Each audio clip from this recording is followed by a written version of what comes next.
Security guard ने कहा था रूम नंबर 308 में कभी मत जाना। ये कहानी है 6 साल पुरानी। एक छोटा सा शहर, एक पुराना सा हॉस्टल और एक कमरा जिसमें सिर्फ 3 लोग रहते थे। पर आखिर में उन 3 को मिला एक और। रूम नंबर 308 पहली बार उसके सामने से निकला, लगा बस एक और कमरा है। पेंट उतरा हुआ, ट्यूबलाइट हल्की सी झलमिलाती और पूरे गद्दे पे वो पुरानी सी बदबू। पर तब कौन जानता था कि कुछ चीजें जगह से ज्यादा वक्त में कैद होती है। रवि मजाक करता था, कुणाल सब कुछ रिकॉर्ड करता था और आदित्य वो सिर्फ चुप रहता था। शायद उसे पहले ही महसूस हो गया था कि उन्होंने जो शुरू किया है वो इतनी आसानी से खत्म नहीं होगा। उस रात जब रवि ने मजाक में मंत्र बोल दिया तो उन्होंने सोचा कि कोई हॉरर यूट्यूब वीडियो बनेगा और उसके बाद उनमें से कोई भी पूरी रात सो नहीं। आप सुन रहे हैं द हॉरर शो बैक करने पे ये एक और नई कहानी। ये कहानी उस एक लड़की की है जो रहती थी रूम नंबर 308 में, शायद अब भी रहती है। नमस्कार दोस्तों, आप सुन रहे हैं द हॉरर शो बैक करने।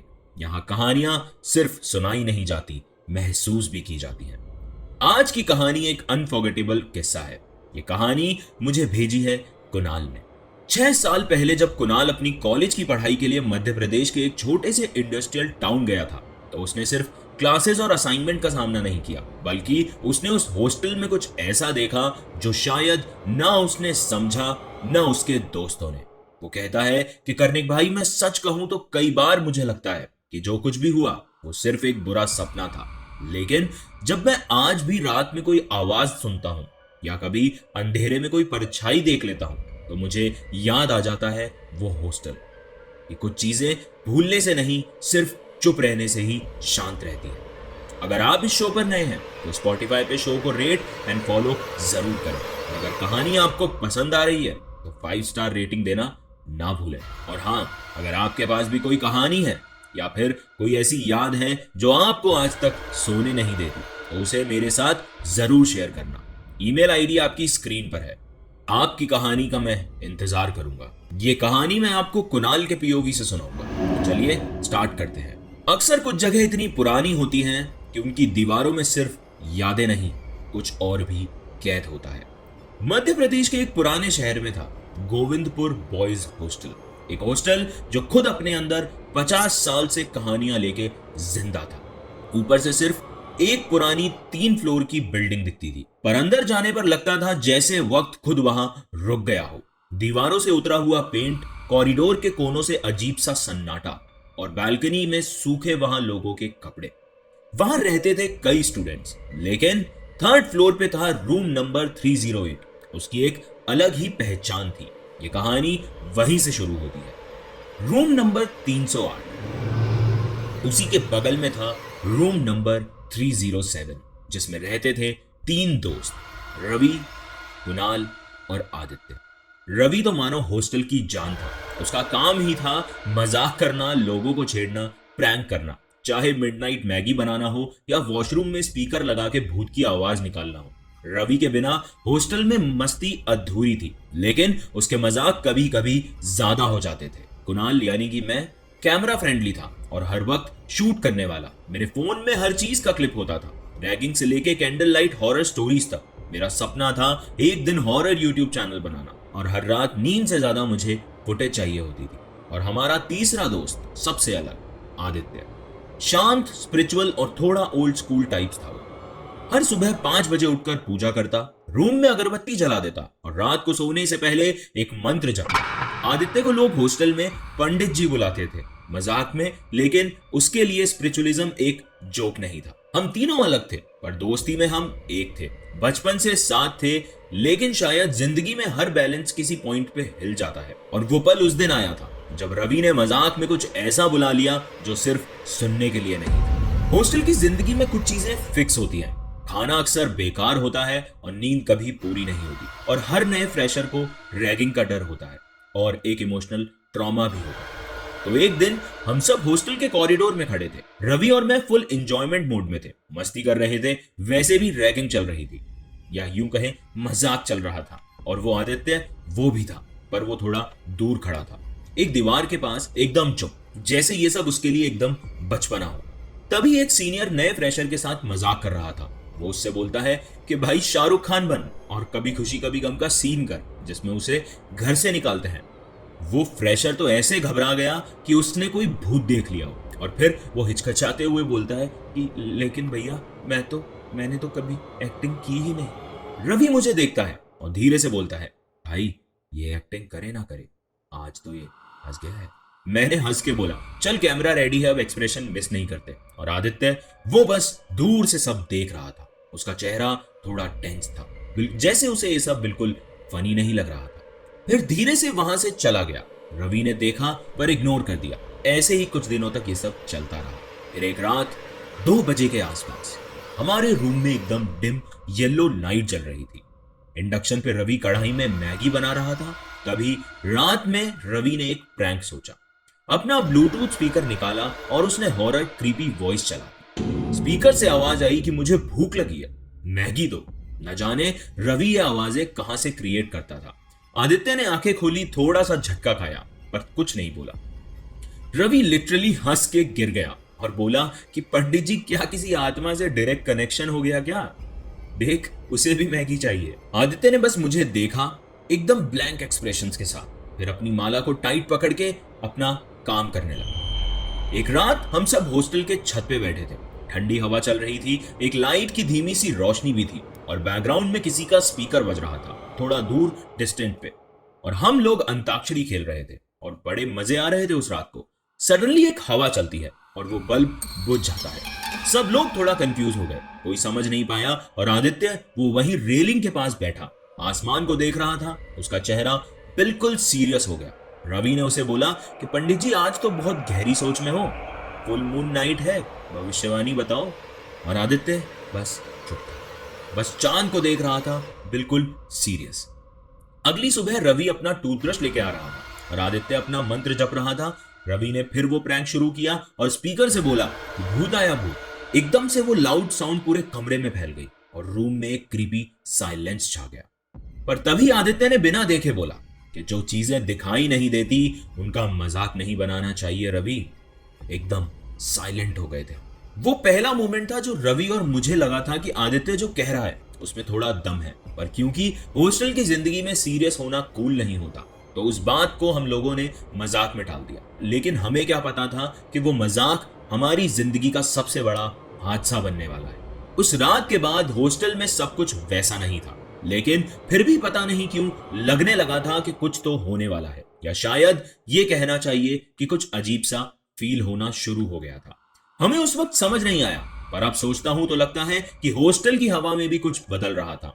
कभी कभी लगता है कि कोई हमें देख रहा है। मेरे वीडियोस में कुछ फ्रेम ग्लिच कर जाते बिना किसी वजह के। कभी रवि बोलता कि उसको रात में किसी के चलने की आवाज सुनाई देती है, पर जब देखने जाते कॉरिडोर में तो वहां कोई नहीं मिलता। हम हर चीज को मजाक में लेते रहे, लेकिन आदित्य का चेहरा थोड़ा थोड़ा बदलने लगा था, जैसे उसे सब कुछ महसूस हो रहा था। एक रात हॉस्टल के आंगन में मैं और रवि चाय पी रहे थे। हॉस्टल का पुराना चौकीदार वहां बैठा हमेशा की तरह अपना हुक्का सेक रहा था। उसकी आंखों में हमेशा एक अजीब थकान रहती थी। उस रात रवि ने मजाक मजाक में उससे पूछ लिया कि क्या कभी यहाँ कुछ भूत वूत देखा है आपने? चौकीदार ने पहले हंसा नहीं, रिएक्ट भी नहीं किया, सिर्फ हुक्के का एक लंबा कश लेके बोला, रूम नंबर 308, पहले लड़कियों का हॉस्टल था ये। उसी कमरे में एक लड़की ने सुसाइड किया था। मुझे लगा ये कोई पुरानी रूमर होगी, लेकिन रवि तो जैसे खुश हो गया था। उसकी आंखों में एक एक्साइटमेंट आ गया था, जैसे उसका डेयर गेम में एक नए थ्रिल का तड़का मिल गया।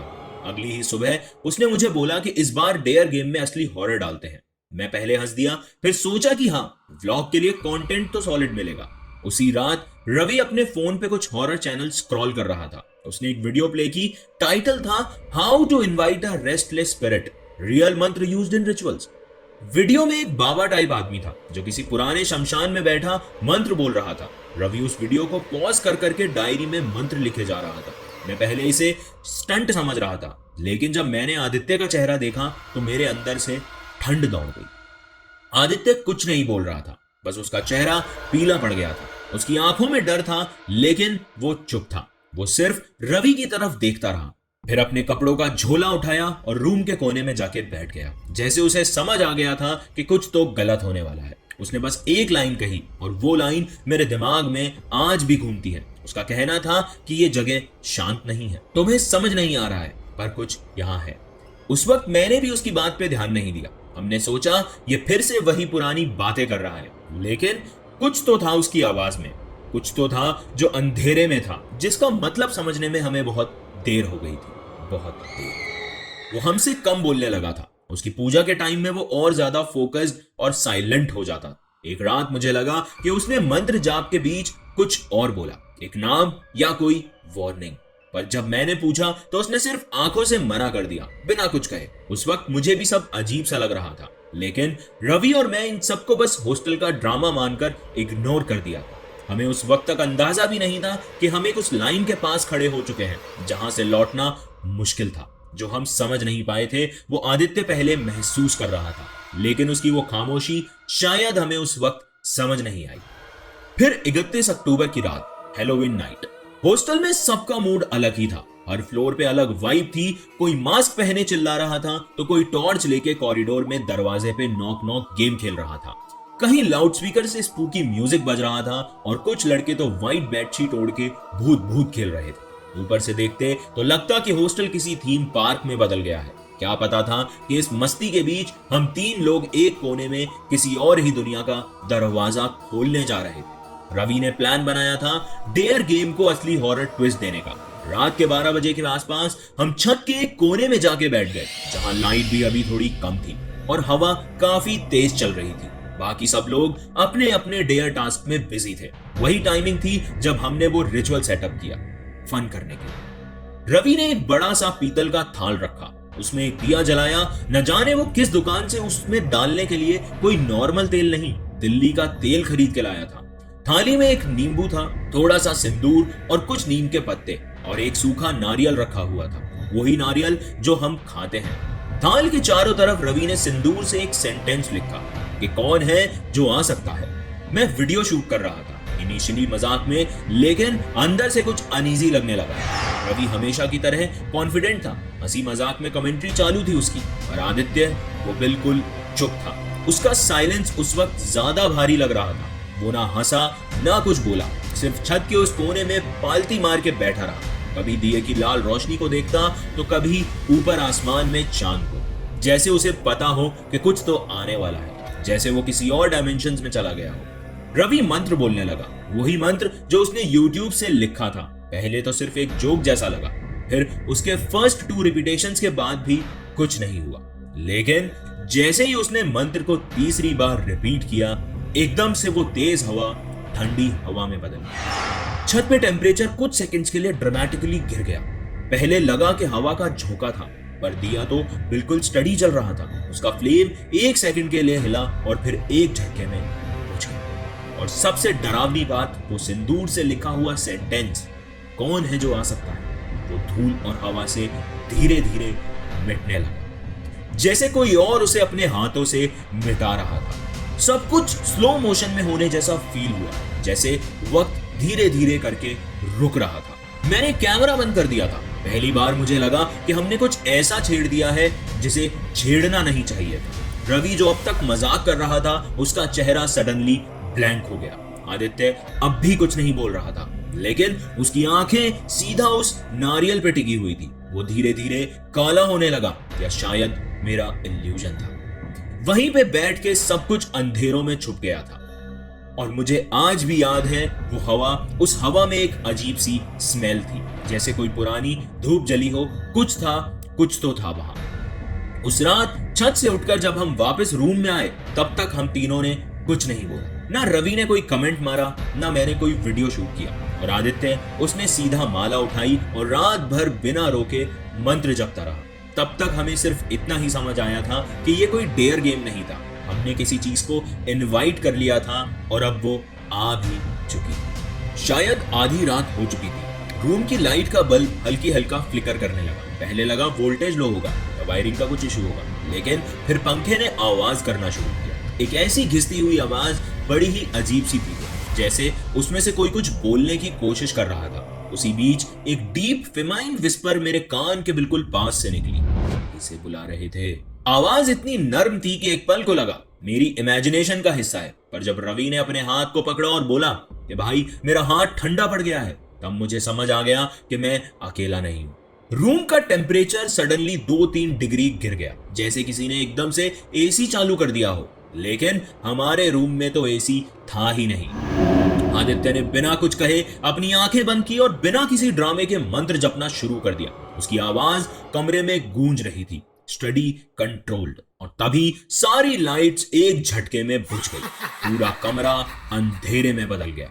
मैं फ्रीज हो गया था। रवि का हाथ ब्लैंकेट के नीचे से हिल नहीं रहा था, जैसे उसे समझ नहीं आ रहा हो कि वो चिल्लाए या चुप रहे। आदित्य का जाप अब भी चालू था, लेकिन उसकी आवाज धीरे धीरे हल्की वाइब्रेशन में बदल रही थी। और तभी हॉस्टल के सेकंड फ्लोर से एक लड़के की चीख सुनाई दी कि मैंने भूत देखा है, भूत था यहाँ पे। एकदम पैनिक भरी पूरा हॉस्टल जाग गया। फुटस्टेप, शाउटिंग, रनिंग, सब कुछ एक कियोटिक मैस में बदल गया।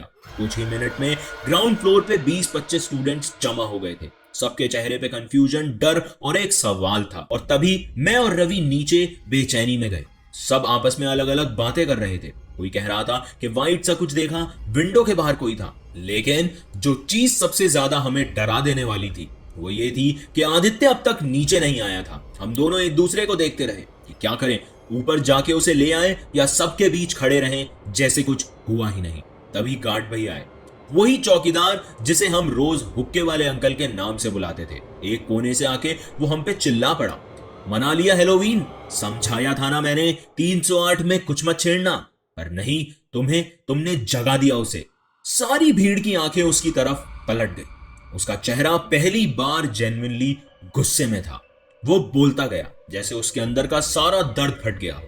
वो लड़की कोई आम लड़की नहीं थी, काला जादू वशीकरण करती थी। पहले ये हॉस्टल लड़कियों का था, और जब उसके राज सबके सामने आने लगे तो लोग उसका पर्दाफाश करने वाले थे। और उसी रात उसने अपने कमरे में पंखे से लटक के अपनी जान दे दी। उसकी आंखों में एक अजीब सा असर था। उसने अपनी मौत को एक श्राप बना दिया और तुमने उसे जगा दिया। जो चीज प्यासी है और उसे जगाओगे तो वो सिर्फ जागेगी नहीं, वो सब कुछ खत्म कर देगी। जिसने भी ये सब शुरू किया है उसके साथ बहुत बुरा होने वाला है। मैं कह रहा हूं कि कल के कल तुम सब लोग अपने घर चले जाओ। उसकी बात सुन के पूरा हॉस्टल बिल्कुल चुप हो गया। रवि की शक्ल सफेद पड़ चुकी थी। मैं बस एक जगह स्टेयर कर रहा था, ग्राउंड फ्लोर पे स्टेयर केस के ऊपर वाली आखिरी सीढ़ी पे, जहां मुझे लगा कि कोई खड़ा था, पर जब ब्लिंक किया तो कुछ भी नहीं। और उसी वक्त आदित्य वापस आता है। उसका चेहरा बिल्कुल एक्सप्रेशन लेस, उसकी आंखों में एक अजीब सी गहराई थी, जैसे कोई सपना देखकर उठाओ। उसने बस इतना कहा कि मैंने भी सुनी है उस लड़की की आवाज, तीसरी मंजिल पर, बहुत करीब थी। उस मोमेंट में मुझे और रवि दोनों को एक ही चीज समझ आ गई थी कि वो रिचुअल काम कर गया था और हमने जो बुलाया था वो वापस नहीं जाने वाला था। हम दोनों के बीच सिर्फ एक खौफ का साइलेंस था और हमने डिसाइड कर लिया था कि कल ही निकल जाएंगे। लेकिन आदित्य ने हमें देखा, एक छोटी सी हंसी से सिर्फ इतना कहा कि अब ये नहीं रुकेगी। उस रात के वो कुछ मिनट जैसे जिंदगी भर के लिए दिल और दिमाग में अटक गए थे। गार्ड भैया की वो बातें, आदित्य का वो चेहरा, उसकी आंखों की वो परछाई, सब कुछ मेरे अंदर कोई अजनबी सी ठंडक छोड़ गए थे। और हम तीनों सीधा ग्राउंड फ्लोर से अपने रूम की तरफ निकल पड़े। कोई कुछ नहीं बोल रहा था। रवि कभी अपने फोन को देख रहा था तो कभी सामने अंधेरे कॉरिडोर में घूर रहा था। मैं बस अपने कदमों की आवाज सुन रहा था और पीछे से आने वाली हवा की सरसराहट, जो आज कुछ ज्यादा ही जिंदा लगती है। तभी रवि रुका। उसके हाथ मेरे कंधे पे पड़ा, धीरे से, थोड़ा कांपता हुआ। मैं पलटा तो देखा, उसकी आंखें एक जगह चिपकी हुई थी। वो बोला, वहां देख। उसने बस इतना कहा। मैंने उस तरफ देखा। हॉस्टल के लॉन्ड्री एरिया के पास एक पुराना टूटा हुआ शीशा था। उसके सामने कुछ था, एक परछाई, एक लड़की जैसा फिगर, स्टैटिक, फ्रोजन, लेकिन बस एक सेकंड के लिए, फिर वो गायब हो गई, जैसे कभी थी ही नहीं। मैंने बोला, रवि कुछ नहीं था वहां, लेकिन सच ये था कि वो फिगर मैंने भी देखा।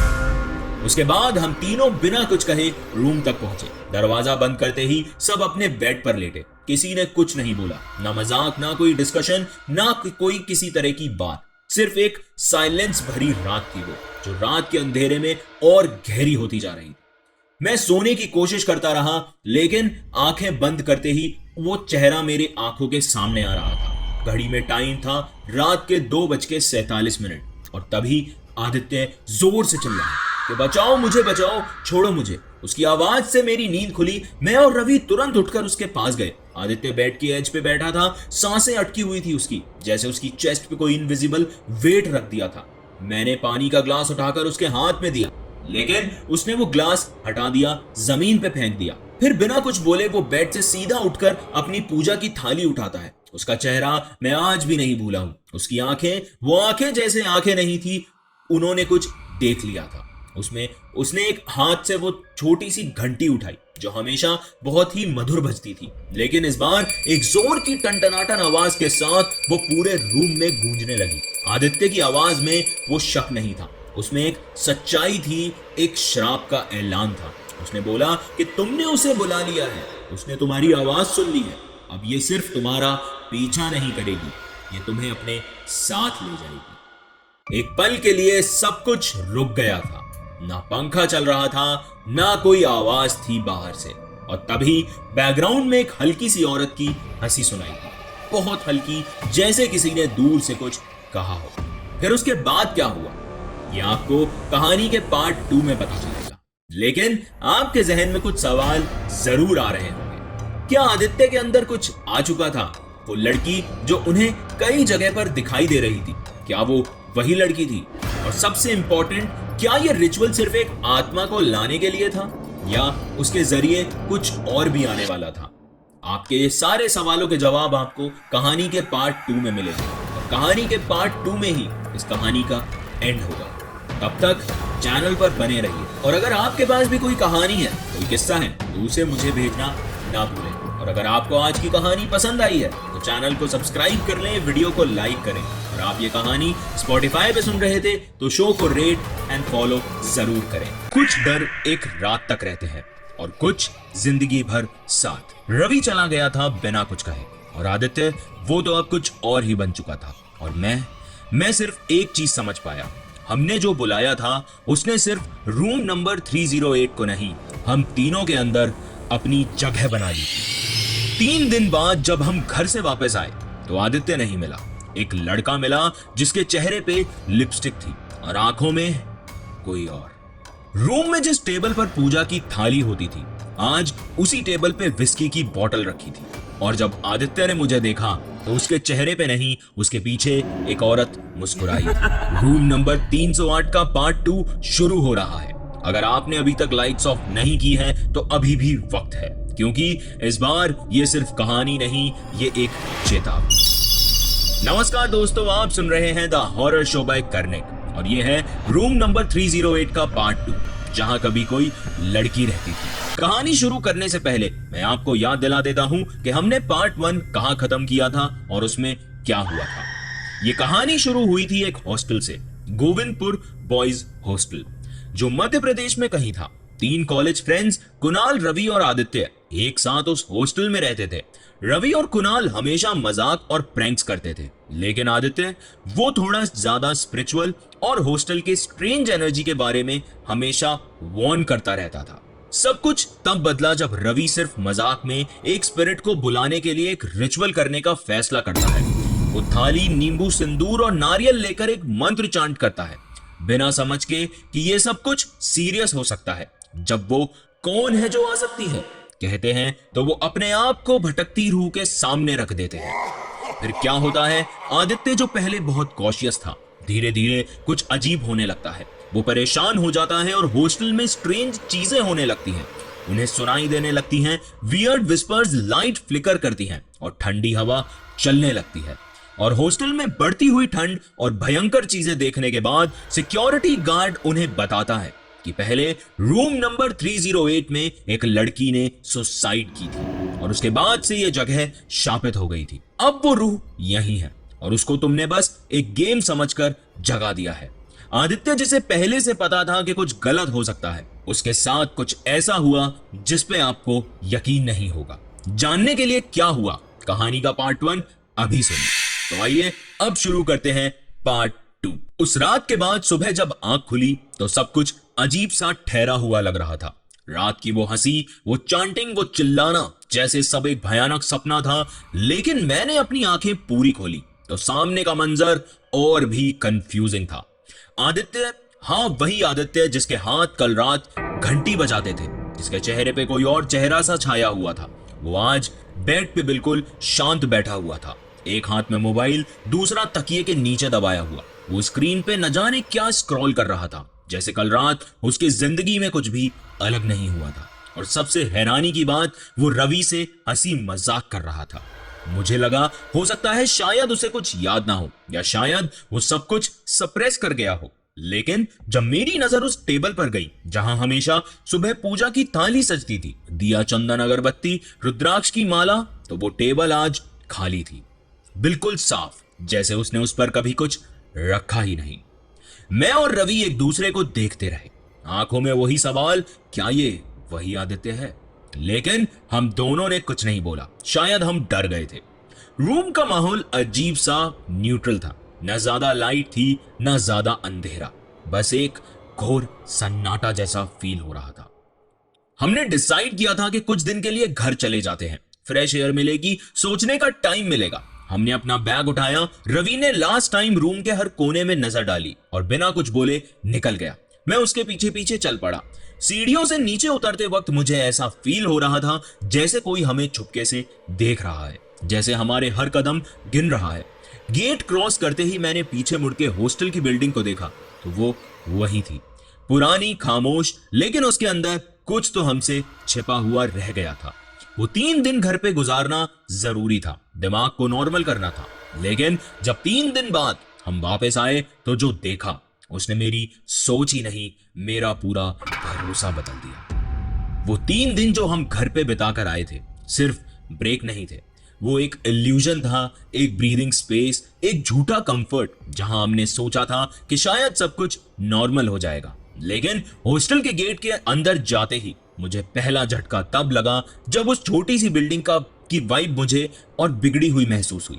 जहां पहले एक थकान भरी खामोशी होती थी, आज वहां एक बेचैनी थी, जैसे हॉस्टल की दीवारें ही कुछ कहना चाह रही थी।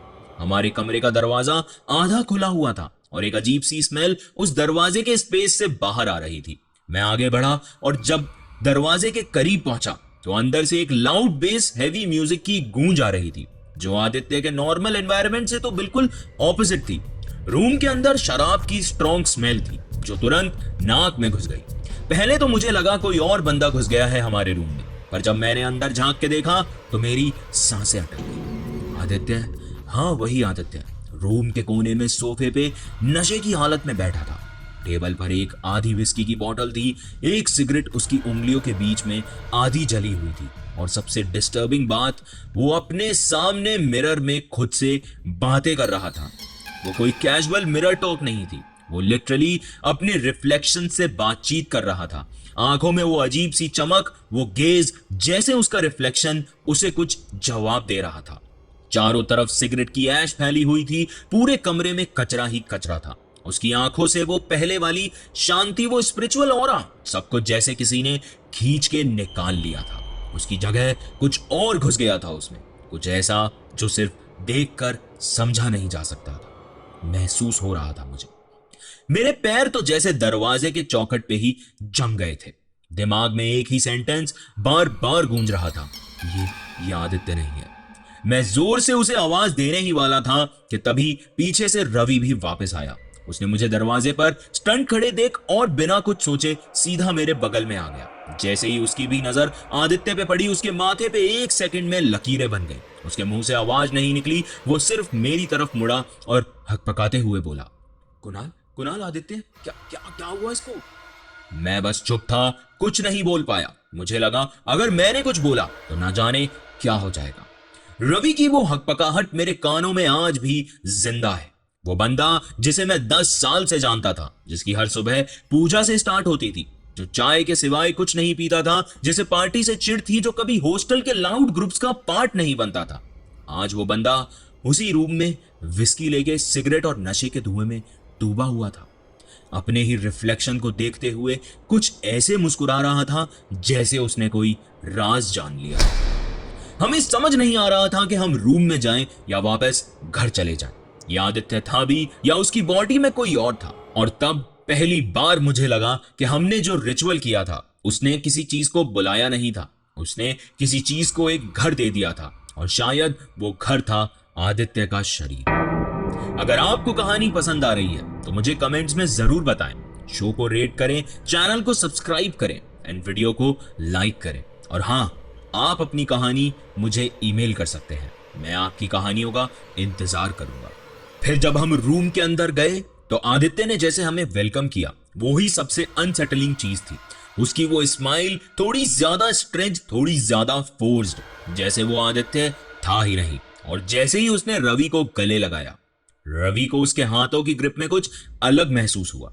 वो टच फैमिलियर नहीं था, वो भाई वाला वार्मथ नहीं था, उसमें कुछ और ही था, जैसे किसी और ने उसके अंदर से कंट्रोल ले रखा हो। उसकी सांस अल्कोहल से भरी हुई थी और बातें वो जैसे किसी पार्टी होस्ट की तरह बिहेव कर रहा था, लाउड, ओवर एंथुसियास्टिक और वियर्डली चीयरफुल। जो बंदा हमेशा शांत रहता था, आज वो अपने नशे में हम दोनों से इतना खुश था जैसे कब से हमारा इंतजार कर रहा था। वो रात हम तीनों एक टेबल के अराउंड बैठकर ड्रिंक कर रहे थे। पहली बार ऐसा लग रहा था जैसे हम एक रेगुलर कॉलेज ग्रुप हैं, 3 लड़के, एक छोटी पार्टी, थोड़ा म्यूजिक और थोड़ा लाफ्टर। पर जितना नॉर्मल ऊपर से लग रहा था उतना ही अंदर कुछ डिस्टर्ब कर रहा था। हर एक सेकंड के बाद मुझे ऐसा लगता जैसे आदित्य कुछ एक्ट कर रहा है, जैसे वो आदित्य नहीं कोई और है जो उसकी बॉडी के अंदर रहकर हमसे नॉर्मल दिखने की कोशिश कर रहा है। उसने बार बार रिपीट किया, आज तो मेरे दोनों भाई वापस आ गए हैं, मैं अब अकेला नहीं हूं, आज तो मजा आएगा। वो कॉन्टिन्यूसली बोल रहा था, लेकिन उसके वर्ड्स और इमोशन मैच नहीं कर रहे थे। भाई उसकी आंखों में कुछ और है। मैं पहले तो कंफ्यूज था, लेकिन जब मैंने खुद आदित्य की आंखों में देखा तो एक सेकंड के लिए, लिटरली एक माइक्रो सेकंड के लिए मुझे लगा जैसे वो आंखें किसी औरत की हैं, नर्म नहीं, सेडक्टिव भी नहीं, बस खाली। और उन खाली आंखों में कुछ छुपा हुआ था, जैसे कोई या तो पूरा दर्द लेके बैठा था या पूरा जहर भर चुका था। और उस मोमेंट में जब उसके आंखों का रिफ्लेक्शन विस्की के ग्लास में पड़ा, मैंने उसके चेहरे पे उसी लड़की को देखा, वही रिफ्लेक्शन, वही लड़की जिसे हम हैलोवीन वाली रात छत पर महसूस किया था। उसके बाल लंबे थे, आंखों के नीचे के डार्क शेड, और वो नजर एक वार्निंग जैसी थी। वो चेहरा मुझे सिर्फ एक सेकंड के लिए दिखा, लेकिन मेरे लिए टाइम वहीं फ्रीज हो गया था। मैंने रवि की तरफ देखा, वो भी सेम चीज महसूस कर चुका था। उस रात का नशा, वो अल्कोहल, सब एक पल में उतर गया। मुझे फील होने लगा था कि हमने जिसे अपना बचपन का दोस्त समझा, उसके अंदर कोई और घुस चुका है। आदित्य की बॉडी, आदित्य की वॉइस, सब वैसी ही थी, लेकिन उस रूह में कोई और बस चुका था। मैं अंदर से कांप गया था। आंखों के सामने आदित्य बैठा था, पर मेरे दिल में उस वक्त बस एक ही लाइन रिपीट हो रही थी, आदित्य अब आदित्य नहीं रहा। अगली सुबह जैसे ही मेरी आंख खुली, रूम में एक अजीब सी खामोशी थी। वो हॉस्टल वाली हसल, वो यूजुअली सुबह सुबह जो होती थी, कहीं थी ही नहीं। और सबसे बड़ी बात, रवि का बेड खाली था। वो बिस्तर जो हमेशा अनटाइडी रहता था, आज बिल्कुल नीटली फोल्ड हुआ पड़ा था, और उसके बैग के पास उसकी सब चीजें ऑलरेडी पैक्ड थी। मुझे लगा शायद कोई ट्रिप पे जा रहा होगा, लेकिन जैसे ही मैं फ्रेश होके वापस रूम में आया, रवि अपने बैग के जिप बंद कर रहा था पूरे फोकस के साथ। मैंने उससे कैजुअली पूछा, ओए भाई कहां निकल रहा है इतनी जल्दी? पर उसने मुझे देखा भी नहीं, सिर्फ एक लाइन बोली, भाई मुझे जाना है, बस मुझे लग रहा। उसकी आवाज नॉर्मल नहीं थी, उसमें एक अर्जेंसी थी, थकान थी और डर भी था। मैं समझ नहीं पाया। मैंने फिर से पूछा कि अचानक क्या हुआ, तू ऐसे क्यों जा रहा है? उसने अपना बैग उठाया, मेरी आंखों में देखा, और जो कुछ बोला उसने मुझे अंदर तक हिला के रख दिया। वो मुझे हर जगह दिख रही है कुणाल। ये सुन के मैंने उसकी आंखों में जो उस वक्त एक्सप्रेशन देखा था, वो बस किसी डरे हुए इंसान की आंखों में ही नजर आ सकता है। वो रवि जो हमेशा मजाक करता था, सबसे जोर से बातें किया करता था, सबसे ज्यादा कॉन्फिडेंट, आज उसके चेहरे पे बस एक ही चीज थी, डर। उसने आगे कहा, कभी मिरर के कोने में, कभी एक झलक मिलती है, कभी वॉशरूम के दरवाजे पे, वो झुक कर देख रही होती है और कभी कभी वो आदित्य के बिल्कुल पीछे होती है। उसने आंखें नीचे कर ली और बस बैग उठाकर रूम से निकल गया, बिना किसी गुड बाय के, बिना किसी एक्सप्लेनेशन के। मैं सीधा उसके पीछे गया, लेकिन तब तक वो हॉस्टल के गेट के बाहर निकल चुका था। उस दिन के बाद उसका फोन बंद आने लगा। कई बार कॉल किया, मैसेजेस भेजे, पर कभी रिप्लाई नहीं आया। और मैं वापस रूम में आया और रियलाइज किया कि अब मैं अकेला नहीं था। मैं और आदित्य अब इस रूम के सिर्फ 2 मेंबर्स थे, पर मुझे अंदर से महसूस हो रहा था कि अब यहां कोई तीसरा भी है। वो रूम जिसमें हमेशा एक एनर्जी थी, एक वाइब थी, आज उसमें एक सन्नाटा था। आदित्य वही कोने में बैठे बैठे डायरी लिख रहा था, लेकिन उसकी राइटिंग देखकर मुझे और ज्यादा डर लगा। उस पेज पे हिंदी में कुछ मंत्र थे, लेकिन कुछ ऐसे सिंबल्स भी जो मैंने कभी देखे नहीं थे। उसके बाद हॉस्टल का रूम नंबर 308 जो हमेशा बंद रहता था, उसमें से अब किसी के सिसकने की आवाज आने लगी। चीजें दिन पर दिन बिगड़ती जा रही थी। धीरे धीरे करके हमारा हॉस्टल खाली होता जा रहा था। मैं मेंटली फ्रस्ट्रेट होता जा रहा था और मुझे लगने लगा था कि अब सिर्फ देखने और महसूस करने से ज्यादा जरूरी है समझना। आदित्य बिल्कुल बदल चुका था। उसका हर दिन नशे में बीतता और उसके हाव भाव ऐसे हो गए थे जैसे वो कोई कठपुतली हो जिसके स्ट्रिंग्स किसी और के साथ किसी और के हाथ में है। मैं उससे बात करने की कोशिश करता, पर उसकी आंखों में अब मेरे लिए कोई पहचान ही नहीं थी। एक अजीब सी अनफैमिलियर कोल्डनेस थी, जैसे वो मुझे जानता ही नहीं। वो मेरा दोस्त तो था, पर उस दोस्त के अंदर कोई और रहने लगा था। मुझे अब किसी ऐसे से बात करनी थी जिसे इस जगह के पुराने राज के बारे में सब कुछ पता था, जो झूठ नहीं, साफ साफ सच बोल सके। और एक ही इंसान था जो मुझे ये जवाब दे सकता था, हॉस्टल का चौकीदार। उस रात जब हॉस्टल के कॉरिडोर्स में वो हैवी साइलेंस था और हवा में एक नर्म सी स्मेल, मैं चुपके से अपने ब्लैंकेट से निकला, स्लीपर्स पहने और नीचे उतर गया। चौकीदार का कमरा रिसेप्शन के पास एक कोने में था। वो पुरानी खाट, एक टेबल लैंप और एक रेडियो जिसमें हमेशा लो वॉल्यूम में भजन चलते रहते थे। मैं जैसे ही उसके कमरे के पास पहुंचा, उसने मुझे देखा। उसकी आंखों में नींद थी, पर उन आंखों में कुछ और भी था। जैसे वो मुझे देखते ही समझ गया हो कि मैं किस लिए आया हूं, जैसे वो मोमेंट का इंतजार कर रहा था। मैंने सीधा पूछा, भैया रूम नंबर 308 के बारे में सच क्या है? वो कुछ सेकंड्स तक चुप रहा और फिर उसने एक लंबी सांस भरी। उनके माथे पे चिंता की लकीरें बन गई थी। फिर उन्होंने बस एक लाइन कही, लेकिन उस लाइन ने मेरी रीढ़ की हड्डी से लेके मेरे पैर तक सब कुछ सुन्न कर दिया। देख बेटा, मैं जो तुझे बताने जा रहा हूं ना, तो वो सुन के डरना मत। उस लड़की का नाम था मेघा। वो यहाँ रहती थी जब ये हॉस्टल लड़कियों के लिए था। बाकी सबसे अलग थी वो। ज्यादा किसी से बात नहीं करती थी, दिन भर रूम में बंद रहती थी और रात भर छत पर जाके कुछ करती थी, काला जादू करती थी। लोग कहते थे उसने काला जादू सीखा हुआ था। कभी कभी हॉस्टल के दूसरे कमरे से रात के 1-2 बजे उसके हाथ से बनी हुई मिट्टी की गुड़ियां मिलती थी। कुछ छिलके, कुछ चीखे, कुछ लाल रंग के पानी से भरे घड़े। वक्त के साथ लड़कियां दूर होने लगी उससे। कुछ कहते थे उसने किसी को शापित कर दिया था। तब एक पूरा ग्रुप जो उसकी सच्चाई ढूंढने निकला था, और उसी रात मेघा ने पंखे से लटक के अपनी जान दे दी थी। तू इस बात की गहराई को समझ। मैं तुझे ये बात धीरे बता रहा हूं ताकि मेघा सुन ना ले। मैं जहां खड़ा था वहीं खड़ा रह गया। वो सोच के ही मेरे रोंगटे खड़े हो गए कि जिसे हम मस्ती कर रहे थे, डेयर गेम्स खेल रहे थे, वो जगह किसी मौत का गवाह रह चुकी थी। पर उसकी कहानी यहां खत्म नहीं हुई थी। चौकीदार ने मुझे आगे बताया, उसके बाद इस हॉस्टल से जैसे जिंदगी गायब हो गई थी। पहले एक लड़की गई, फिर दूसरी, फिर एक एक करके सब लोग छोड़कर चले गए। कुछ पूजा पाठ भी हुए, तांत्रिक भी आए, यहाँ तक कि एक बार तो पंडित ने हॉस्टल में यज्ञ कराया, लेकिन कोई फर्क नहीं पड़ा। मुझे पता है तुम लोगों ने कुछ क्रिया करी है, मैं महसूस कर चुका हूँ। वो तुम लोगों ने कुछ ऐसे शब्द पढ़े हैं जिसने मेघा जैसी आत्मा को वापस इस दुनिया में बुला लिया है। बेटा, तुम माने या ना माने, मेघा की आत्मा यहाँ से कभी गई नहीं थी, बस चुप थी। उन्होंने मेरे कंधे पे हाथ रखा और उनकी आवाज में एक दर्द था। मेरी बात मान, ये हॉस्टल छोड़ दे, पीछा छुड़वाने का कोई और रास्ता नहीं है, वरना तू भी कहीं खो जाएगा जैसे बाकी लोग। मुझे लग रहा था जैसे मेरे पैरों के नीचे की जमीन हिल गई हो। मेरा गला सूख गया था। जो कुछ उसने बताया वो किसी हॉरर कहानी का पार्ट लगता था, पर उस वक्त मुझे हर वर्ड सच लग रहा था। वो कोई इमेजिनेशन नहीं थी, वो चीजें जो हो चुकी थी और अब से हो रही थी। और सबसे डरावनी बात यह थी कि मुझे भी उस लड़की का एहसास अब ज्यादा होने लगा था।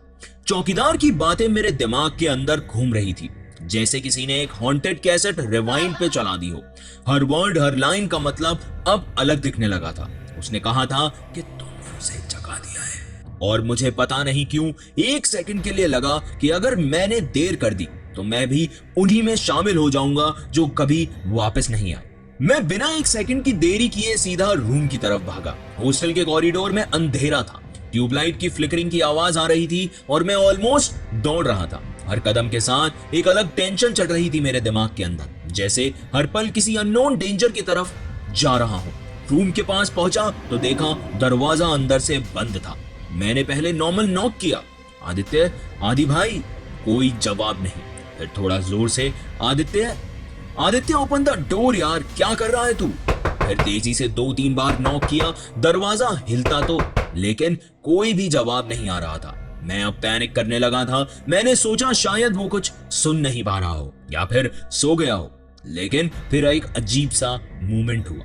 दरवाजा खुद ब खुद धीरे से ढीला पड़ गया, जैसे किसी ने अंदर से छोड़ दिया हो, लेकिन अंदर कोई नहीं था। मैं एक पल के लिए रुक गया, सांस अंदर ही अटक गई थी। फिर हिम्मत करके धक्का दिया और दरवाजा पूरी तरह खुल गया।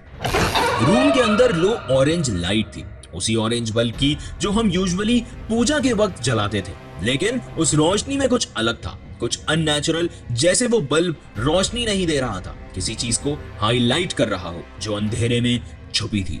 और फिर मैंने उसे देखा। आदित्य मिरर के सामने खड़ा था। वो सीधा मिरर के सामने बिल्कुल मोशनलेस खड़ा हुआ था। उसकी कमर सीधी थी, हाथ में एक लिपस्टिक थी और वो अपने होठों पे एक लेयर चढ़ा रहा था। उसके आसपास टेबल पे काजल, सिंदूर, चूड़ी और एक कंघा रखा था। वो सब चीजें जो कभी इस रूम में थी ही नहीं। कब आई, कैसे आई, कहां से आई, मुझे कुछ समझ नहीं आ रहा था। पर सबसे ज्यादा जो चीज मुझे डरावनी लगी वो थी उसकी स्माइल। वो स्माइल लड़कियों वाली नहीं थी, वो स्माइल किसी औरत की नहीं थी, वो स्माइल थी एक आत्मा की जो आदित्य के अंदर आ चुकी थी, शायद उसी मेघा की। मैं वहीं दरवाजे के पास फ्रोजन खड़ा था। मैंने बस हल्की सी आवाज में कहा, आदित्य। आदित्य ने धीरे से अपना हाथ मिरर के फ्रेम से हटाया, अपना काजल वाला चेहरा मिरर की तरफ से घुमाया और मुझे देखा। पर उसके होठों से जो आवाज निकली वो उसकी नहीं थी, वो एक लड़की की आवाज थी, हल्की लेकिन पैनी, जो आपके कानों को चीर के रख दे। वो बोली, कुणाल, कब से इंतजार था तुम्हारा। मेरे हाथ से फोन गिर गया। सच में लिटरली मेरा पूरा शरीर सुन्न पड़ चुका था। जो मैंने मेरी आंखों से देखा और दिमाग सब एकदम ब्लैंक हो गया था। मैं तुरंत वापस मुड़ा दरवाजा खोलने के लिए, भागने के लिए, लेकिन अब दरवाजा अंदर से बंद हो चुका था।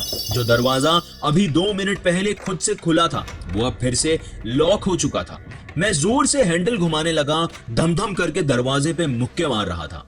आदित्य, आदित्य प्लीज खोल यार, ये क्या हो रहा है। लेकिन पीछे से कोई आवाज नहीं थी, सिर्फ मिरर की तरफ से एक हल्की सी हंसी थी, वही लड़की की हंसी जो पहली बार छत से आई थी। अब मेरे बिल्कुल पीछे खड़ी थी, आदित्य के शरीर में। मुझे समझ नहीं आ रहा था कि मैं क्या करूं।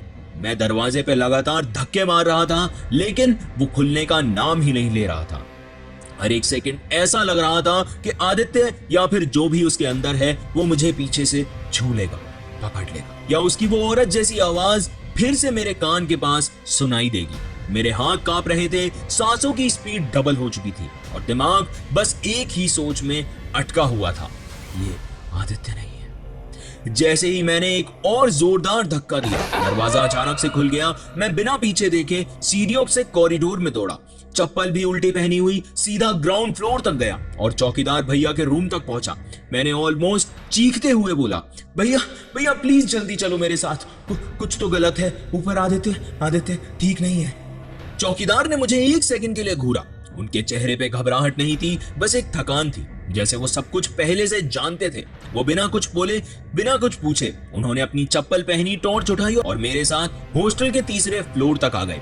मेरे पैर लाल हो रहे थे दौड़ने से या डर के मारे, मुझे याद तक नहीं, लेकिन इतना याद है कि जब हम दोनों रूम के पास पहुंच गए तो मैं दरवाजा खोलते वक्त थोड़ा पीछे ही था और जो अंदर का सीन था उसने मुझे और भी ज्यादा कंफ्यूज कर दिया था। आदित्य अपने बेड पे बैठा हुआ था, एक सिंपल सी नॉवल पढ़ रहा था, साथ में एक मग में चाय रखी थी और उसके चेहरे पे एक हल्की सी मुस्कान भी थी, जैसे वो किसी का इंतजार कर रहा था या फिर बस नॉर्मल अपने रूटीन में था। उसने हमें देखा और थोड़ा हैरान हुआ और बोला, क्या हुआ आप दोनों इस वक्त? मुझे तो लगा वो एक्टिंग कर रहा है, पर चौकीदार ने मुझे उस वक्त कुछ बोलने से रोका। सिर्फ एक लाइन बोली, चल बेटा अभी सब ठीक है। मैं चुप रहा। मेरे अंदर का हर हिस्सा चिल्ला रहा था कि कुछ तो गलत हो रहा है, पर सब कुछ इतना नॉर्मल लग रहा था कि मेरी बात को कोई मानता ही नहीं। अगले कुछ दिन वैसे ही निकले, बिना किसी आहट के, बिना किसी हादसे के। ना आदित्य ने कुछ अजीब किया, ना कोई आवाज, ना कोई परछाई। उसका बिहेवियर वापस वही काम और कंपोज था, जैसे पिछले कुछ हफ्तों का कोई एग्जिस्टेंस ही नहीं था। लेकिन जो एक अजीब बात थी, उसने इन दिनों पूजा नहीं की थी। लेकिन मुझे पता था कि यह नॉर्मल नहीं है, ये वो वाली शांति थी जो तूफान के आने से पहले होती है। और फिर 1 हफ्ते बाद मैं टूट गया। मैं और नहीं रह सकता था। मैंने बिना किसी को बताए हॉस्टल छोड़ने का डिसीजन लिया। जैसे रवि चला गया था, जैसे बाकी लड़के हॉस्टल खाली करके निकल चुके थे, उस रात मैं चुपचाप अपना बैग पैक कर रहा था। हर जिप की आवाज मुझे ऐसा फील करवा रही थी जैसे रूम में कोई मेरी हर मूव को सुन रहा था। मैं पूरा बैग तैयार करके चेयर पे बैठा घड़ी देख रहा था। सुबह के 4:30 बज चुके थे। मुझे बस सूरज निकलने का इंतजार था। और फिर जब रोशनी हुई मैं नीचे उतरा, उससे पहले हॉस्टल के अंदर एक हल्ला और हड़कंप मच गया। बचे हुए स्टूडेंट्स नीचे इकट्ठा हो गए थे और फिर जो मैंने देखा उसने मेरी रूह हिला दी। हॉस्टल के ग्राउंड फ्लोर पे मेन गेट के पास कुछ हड्डियां पड़ी थी, आधा चबाया हुआ, कुछ जला हुआ, एक कुत्ते का आधा चेहरा। वो मंजर मेरी आंखों में आज भी कैद है। किसी ने पुलिस बुलाई, इन्वेस्टिगेशन शुरू हुई, पर सब कुछ एक ब्लैक होल में चला गया।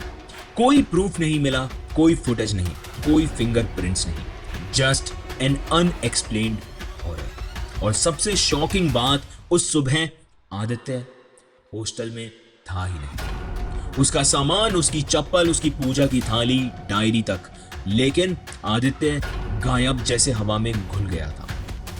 मैं समझ गया था कि वो लड़की सिर्फ किसी बॉडी को नहीं ढूंढ रही थी, वो एक जगह को ढूंढ रही थी जहां वो दोबारा जी सके, और उसने आदित्य को चुना। उसी दिन पूरे हॉस्टल को ऑफिशियली सील कर दिया गया। पुलिस स्टाफ, वार्डन, सब लोग ग्राउंड फ्लोर के उस हॉरर को निपटाने में लगे हुए थे। कोई क्लियर एक्सप्लेनेशन नहीं था। वो हड्डियां, वो कुत्ते का चीथड़ा हुआ मांस, और सबसे बड़ी बात आदित्य का गायब हो जाना। सब लोग कंफ्यूज थे। इन्वेस्टिगेशन काफी देर तक चली, रूम टू रूम क्वेश्चनिंग भी हुई, लेकिन जब किसी ने यह पूछा कि लास्ट टाइम आदित्य को किसने देखा था, तो जवाब किसी के पास नहीं था। मैंने कुछ भी नहीं बोला। मैं चुप था, जैसे किसी ने मेरी जुबान पे ताला मार दिया था। मैं वहां से स्लोली निकल गया, बिना किसी से बात किए, बिना पीछे देखे। मेरा बैग ऑलरेडी रेडी था, बस अपने अंदर के दर्द, गिल्ट और कंफ्यूजन के साथ सीधा बस पकड़ी और घर आ गया। लेकिन घर आ जाना कभी भी एक सेफ एंडिंग नहीं थी मेरे लिए। अगले कुछ दिन मैं बस बेड पे लेटा रहता था। खाना, नींद, बातें, सब कुछ सिर्फ एक फिजिकल एक्शन बन गई थी। दिल और दिमाग दोनों सिर्फ एक सवाल से भरे हुए थे। क्या सच में ये सब हो गया? क्या सच में हमने उस रात मेघा की आत्मा को बुला लिया था? और आदित्य कहां गया? वो जिंदा भी है या नहीं? हर रात मुझे मेघा का चेहरा याद आता था, वही हल्की सी मुस्कुराहट, वही आंखों में एक अनसेड रिवेंज का लुक, और वही आवाज, आ गए कुणाल, कब से इंतजार था तुम्हारा। मैं अकेला पड़ गया था। रवि से उस दिन के बाद कभी कोई बात नहीं हो पाई। कई बार सोचा कि मैसेज करूं, कॉल करूं, लेकिन क्या बोलता। भाई, आदित्य को किसी आत्मा ने ले लिया। कैसे एक्सप्लेन करता वो सब जो मैंने झेला। कभी कभी रवि सोशल मीडिया पे दिख जाता था, कोई रैंडम वेकेशन रील में या जिम सेल्फी में, लेकिन हम दोनों के बीच जो कुछ था वो उसी हॉस्टल में रह गया था। लेकिन आदित्य तो जैसे हवा हो गया था। ना फेसबुक, ना इंस्टाग्राम, ना व्हाट्सएप पे ऑनलाइन आया। कॉलेज के किसी ओल्ड ग्रुप में ना उसने कभी कोई मैसेज किया, ना कभी फोन लगा। उसका नंबर हमेशा स्विच्ड ऑफ आता है। उसके घर वालों से भी किसी को कोई खबर नहीं, जैसे उसका एग्जिस्टेंस किसी ने ढूंढ कर मिटा दिया था। कभी कभी मुझे लगता है कि कहीं वो आदित्य अब भी रूम नंबर 308 में है, शायद कोई और रूप में। शायद मेघा ने उसे अपना बना लिया, उसके इमोशंस, उसकी जिंदगी के हर राज को अपने कंट्रोल में ले लिया। या हो सकता है वो लड़की अब मेरे अंदर घुसना चाहती हो। उस दिन के बाद मैंने कभी पीछे मुड़कर नहीं देखा, लेकिन हर बार जब मैं शीशे के सामने खड़ा होता हूं तो मुझे वही सब याद आ जाता है। ये थी कुणाल की कहानी। क्या आप इसे सिर्फ एक कहानी मानेंगे या फिर कुछ और? मैं बस इतना कहना चाहूंगा कि कभी कभी लाइफ में कुछ ऐसे मोड़ आते हैं जिनके बारे में हम कभी सोचते भी नहीं, पर जब कुछ ऐसा हो जाता है तो जिंदगी उसी पल से बदल जाती है। शायद वो तीनों ने बस एक मजाक समझ के शुरू किया था, लेकिन उस मजाक ने उनकी हंसी छीन ली और सबसे बुरा, आदित्य को हमेशा के लिए खो दिया। ये कहानी एक बार फिर से ये याद दिलाती है कि हर पुरानी जगह सिर्फ कहानियां नहीं होती। कभी कभी उन दीवारों के पीछे कोई रुकी हुई सांस, कोई अधूरा मंत्र या फिर किसी की इंतजार करती नजर छुपी होती है। जो चीजें दिखाई नहीं देती उनका मजाक नहीं बनाना चाहिए। आदित्य ने कहा था ना, पर उन लोगों को ये तब समझ में आया जब वक्त हाथ से निकल चुका था। अगर आपको ये कहानी डरावनी लगी या कहीं ना कहीं अंदर तक छू गई तो स्पॉटिफाई पर शो को फॉलो करना और एक अच्छी रेटिंग जरूर देना। ये छोटी सी चीज मुझे बहुत मोटिवेट करती है। और अगर आप YouTube पर सुन रहे हैं तो सब्सक्राइब जरूर करें, वीडियो को लाइक करें, कमेंट में बताएं कि किस सीन ने तुम्हारे रोंगटे खड़े कर दिए।